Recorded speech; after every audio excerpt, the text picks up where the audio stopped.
Ôi mấy cái đau lỡ mà này nghe cái đôi ngày na đây đau nó đau tao mong tao hiện mấy cái đau lần lắm nè ui nó coi sặc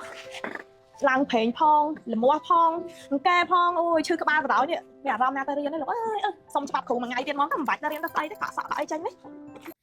កាលពីមុនណាសក់ខ្ញុំជ្រុះផងស្អិតផងចាពាក់ផងឡើងកែទៀតដោយសារតែខ្ញុំណាកក់សាប៊ូតាពី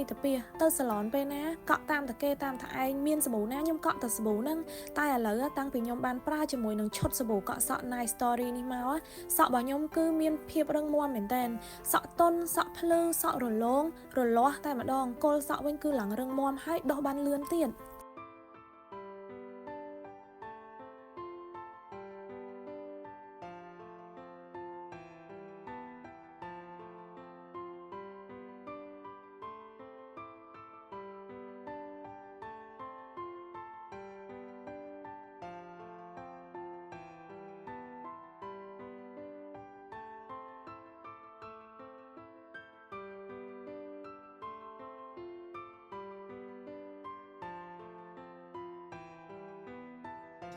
អ្នកទាំងអស់គ្នាចង់បានសរសៃសក់រឹងមាំទន់ភ្លឺរលោងកុំភ្លេចប្រើជាមួយនឹងឈុតសាប៊ូកក់សក់ Nice Story ពុកម៉ែបងប្អូនទាំងអស់គ្នាចាប់អារម្មណ៍អាចតាក់ទងទៅកាន់ page មួយនេះបាន